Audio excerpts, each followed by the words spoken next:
Como vocês podem ver, a minha colinha já está aqui. Vamos começar a falar em pré-molar. Vamos começar a falar pelos pré-molares superiores. Os pré-molares superiores, eles têm uma série decrescente. Isso quer dizer o quê? Que o primeiro pré-molar, ele é maior do que o segundo pré-molar. Então eu tenho dois pré-molares aqui que nós vamos esculpir dessa vez, que vai ser no primeiro pré-molar superior esquerdo, nós vamos fazer só a oclusal, dentro daquele mesmo esquema, vamos limitar a nossa cera, nossa cola já está aqui, e no segundo premolar superior direito, nós vamos fazer essa escultura neste preparo 4/5 desse segundo premolar, tá certo? Desse primeiro premolar. Então, para isso, para que eu possa fazer o enceramento de um primeiro premolar e um segundo premolar, nós sabemos que a anatomia é fundamental. Então, o primeiro premolar superior, ele é maior que o segundo premolar, né, diferente dos premolares inferiores, que é a ordem crescente. Os dois têm duas cúspides, uma vestibular e uma palatina, ou lingual. A face oclusal, ela tem um contorno de um pentágono, tá? Então, face oclusal tem o contorno de um pentágono. E o sulco mésio distal, que nós não temos aqui, ele é bem retilíneo, tanto no primeiro pré como no segundo pré. O segundo pré é um pouquinho curvo, mas uma coisa muito discreta. Diferenças entre primeiro e segundo pré-molar. A crista, aquela mesma crista que existe no canino, nós temos aqui no premolar. Então, a crista cérvico-oclusal, ela é deslocada para a distal. Então, essa crista, ela é deslocada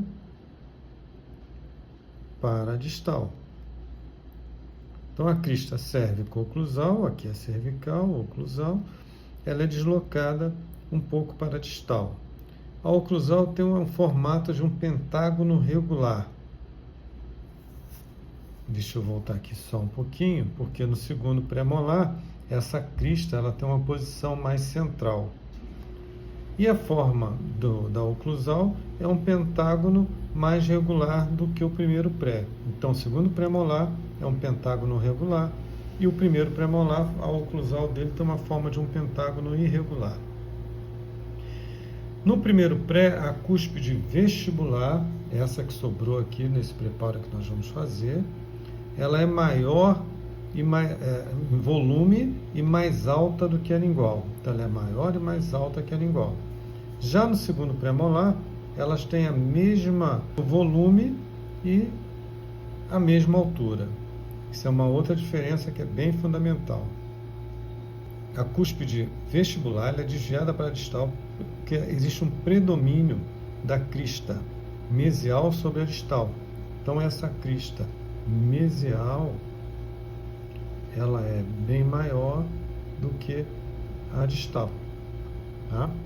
As bordas distal, ela é mais convergente para a mesial do que a lingual, conferindo um desvio mesial dessa cúspide. A gente pode ver por aqui, ó, existe uma convergência maior da mesial, da borda mesial, do que da borda distal do que da mesial. Então, isso faz com que essa cúspide lingual ela seja desviada para a distal.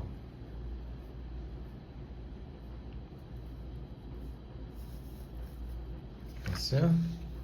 Eu vou começar a colocar cera para fazer a minha escultura. Então, eu já limitei. Eu estou usando um pingador de ponta mais larga, porque eu quero colocar uma quantidade de cera maior. Eu já tenho as dicas sobre a anatomia do segundo premolar.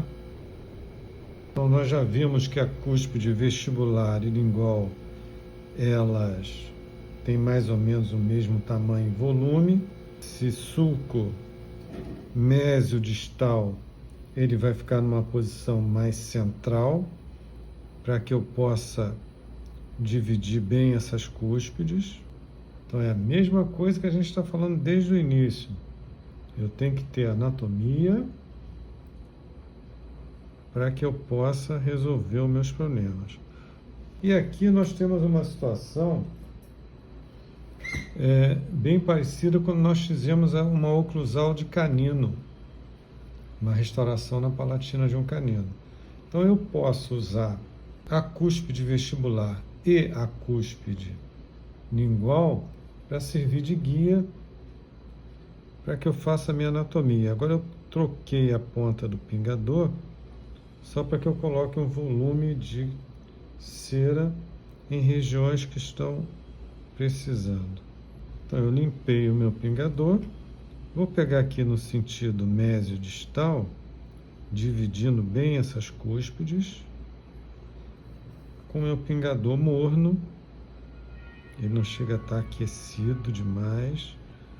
Ó, eu vou usando a cúspide vestibular para criar a anatomia do meu segundo premolar. Tirei um pouco na vestibular. Agora vamos com o pingador apoiado na cúspide palatina. Eu vou remover um pouco da cera. Vou removendo a cera então da oclusal da cúspide palatina. Então vejam, aqui já me deu bem legal mesmo um posicionamento. As cúspides estão bem proporcionais. Agora eu vou pegar minha Hollenbeck e vou começar a brincar. Então com a minha Hollenbeck agora eu vou fazer a minha escultura. Eu já deixei bem adiantada essa escultura quando eu passei o meu pingador, dando início à minha escultura, com a angulação dada pela cúspide vestibular e pela cúspide palatina. Quero enxergar, não posso esquecer, toda hora eu tenho que passar a minha escova e a minha meia. Então vejam, eu já tenho quase que uma escultura pronta só de fazer isso. Agora eu vou pegar aqui a minha cureta, vou começar a fazer um sulco secundário.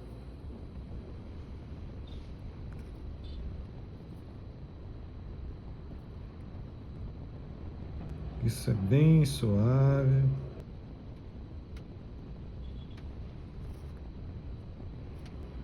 Então vejam que numa escultura tão pequena, eu tenho muitos acidentes anatômicos que eu tenho que devolver a esse elemento dentário. Vou dar um acabamento agora final, passar aqui um algodão com detergente e daqui a pouco nós vamos ver o final dessa história. Bem, então olha, eu já dei um acabamento na minha escultura, né? Valorizei meu sulco principal, meus sulcos secundários. Então a gente tem aqui uma anatomia legal nessa cera, em que eu coloquei proporcional as duas cúspides.